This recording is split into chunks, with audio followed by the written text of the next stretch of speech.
I now give the floor to His Excellency Subramaniam Jaishankar, Minister of External Affairs of India.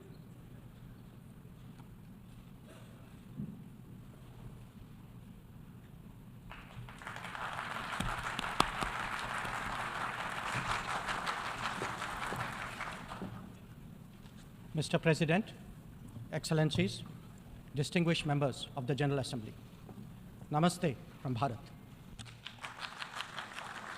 Let me begin by expressing our felicitations to the President of the General Assembly, His Excellency Denis Francis, and our fullest support to the 78th UNGA's theme of rebuilding trust and reigniting global solidarity. This is an occasion to take stock of our achievements and challenges, even while sharing our aspirations and goals. And indeed, in regard to both, there is much that India has to share. Mr. President, the world is witnessing an exceptional period of turmoil. As it is, structural inequities and uneven development have imposed burdens on the global south.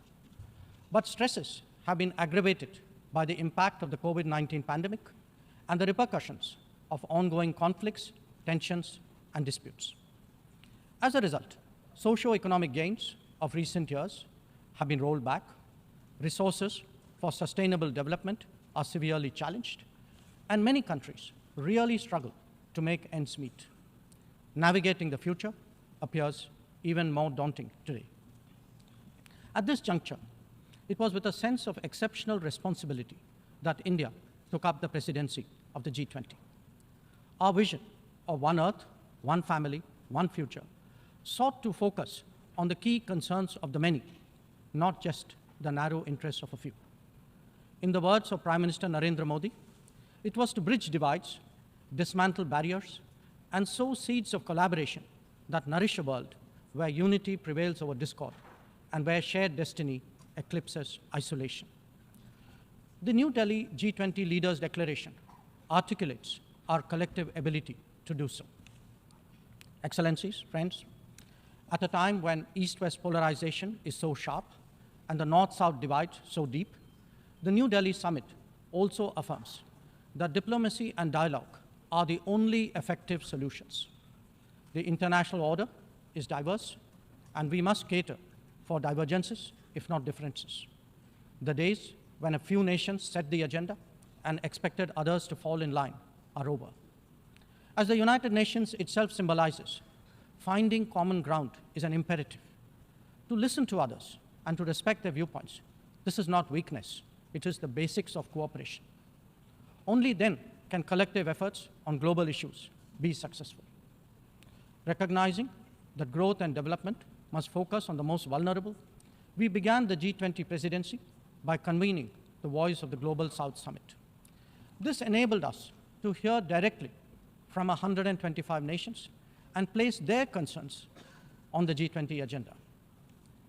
As a consequence, issues which deserve global attention got a fair hearing. More than that, the deliberations produced outcomes that have great significance for the international community. Mr. President, it was also noteworthy that at India's initiative, the African Union was admitted as a permanent member of the G20. By doing so, we gave voice to an entire continent which has long been its due. This significant step in reform should inspire the United Nations, a much older organization, to also make the Security Council contemporary. Broad representation is, after all, a prerequisite for both effectiveness and credibility. The outcomes of the New Delhi G20 summit will surely resonate for years ahead. Among them is an action plan for sustainable development goals, a crucial need of the day. Equally important are the high principles of life, lifestyle for environment, and the Green Development Pact as they shape our approach to our planet's future. The transformative role of digital public infrastructure has also finally been recognized as the salience of women-led development in building an inclusive and progressive society. The reform of international financial institutions has been given due weight, as has the resolution of debt vulnerabilities. Friends, the New Delhi G20 outcomes are expressed both as larger policies and as specific initiatives. They could be about building cities for tomorrow or fighting corruption, eliminating hunger or delivering quality education, ending plastic pollution or preserving the ocean-based economy, or for that matter, enhancing food security or even mapping global skills. Some address long-standing issues like gender divide and climate action. Others focus on new concerns such as responsible harnessing of artificial intelligence. All in all, we have placed for the world's consideration a set of actionable propositions, constructive solutions, and new directions. Even as we encourage collective endeavors, India also seeks to promote cooperation with diverse partners. From the era of non-alignment, we have now evolved to that of Vishwa Mitra, a friend to the world. This is reflected in our ability and willingness to engage with a broad range of nations, and where necessary, harmonize interests. It is visible in the rapid growth of the Quad, a mechanism today so relevant to the Indo-Pacific. It is equally apparent in the expansion of the BRICS grouping of independent-minded nations, or in fact, the emergence of the I2U2 combination. Recently, we hosted the creation of the India-Middle East-Europe Economic Corridor, IMEC. The forging of the Global Biofuels Alliance was another notable development. This willingness to work in an open-minded manner on specific domains is now a defining characteristic of the emerging multipolar order. Mr. President, all nations pursue their national interests. We, in India, have never seen that as being in contradiction with global good. When we aspire to be a leading power, this is not for self-aggrandizement, but to take on greater responsibility and make more contributions. The goals we have set for ourselves will make us different from all those whose rise preceded ours. India demonstrated this during the COVID through the Vaccine Maitri initiative. Our endeavors, like the International Solar Alliance and the Coalition for Disaster-Resilient Infrastructure, have gathered wide support. Our espousing of the International Year of Millets is enhancing global food security today. We have built development partnerships with 78 nations across geographies, and we have also been first responder in disaster emergency situations. The people of Turkey saw that in February, as did those in Syria. Our commitment is understandably even greater closer home. When Sri Lanka experienced a severe economic crisis, it was India that first stepped forward. But even in distant regions, partners such as the Pacific Islands have appreciated our contributions to meet their needs in health, in technology, and in climate action. Mr. President, the most populous nation and the fifth largest economy in the world knows that its progress makes a real difference to the world, especially so when so many nations identify with us for reasons of history, of geography, and of culture. They follow our experiences closely and evaluate our solutions for their larger relevance. Last week, the United Nations assessed progress towards achieving SDGs. The mood here reflected the struggle to overcome challenges, especially those of resource paucity. It is therefore vital at this midway that we expand our capacities and regain our confidence. As the largest contributor to meeting SDG targets, India's achievements should give heart to others on this journey. After all, the Global Multidimensional Poverty Index records that we have halved the global MPI value in the last 15 years, lifting 415 million people out of poverty. That progress has now moved onto a higher level with ambitious socio-economic initiatives covering financial inclusion, food and nutrition, health and water supply, as well as energy and housing. We are seeking to demonstrate that social welfare need not be the sole prerogative of the developed world. Excellencies, programs underway in India highlight the transformational role of digital delivery of public goods. It has facilitated scaling up, it has enhanced efficiency, and it has combated corruption.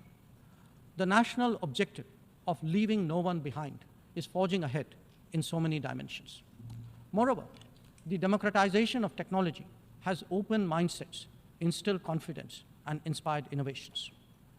Excellencies, in our deliberations, we often advocate the promotion of a rules-based order.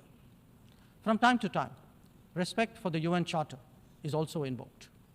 But for all the talk, it is still a few nations who shape the agenda and seek to define the norms. This cannot go on indefinitely, nor will it go unchallenged. A fair, equitable, and democratic order will surely emerge once we all put our minds to it. And for a start, that means ensuring that rule makers do not subjugate rule takers. After all, rules will work only when they apply equally to all. Mr. President, we must never again allow an injustice like vaccine apartheid to recur. Climate action, too, cannot continue to witness an evasion of historical responsibilities. The power of markets should not be utilized to steer food and energy from the needy to the wealthy. Nor must we countenance that political convenience determines responses to terrorism, extremism, and violence. Similarly, respect for territorial integrity and non-interference in internal affairs cannot be exercises in cherry-picking. When reality departs from the rhetoric, we must have the courage to call it out.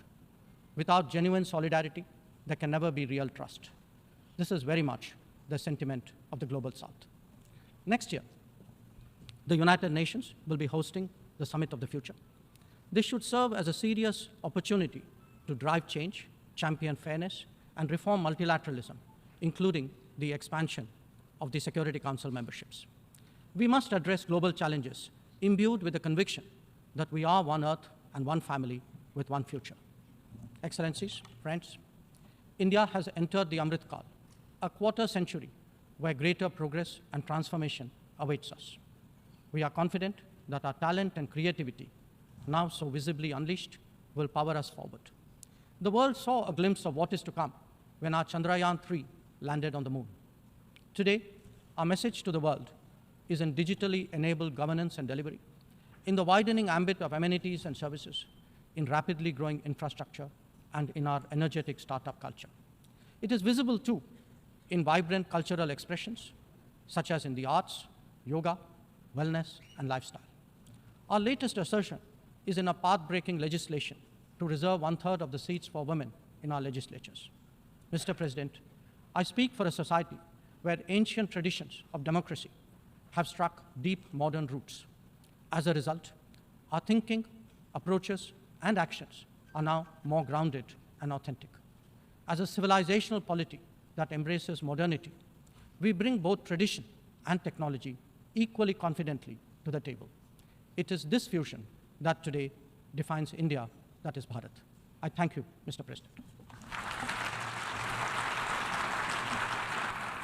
I thank the Minister of External Affairs of India.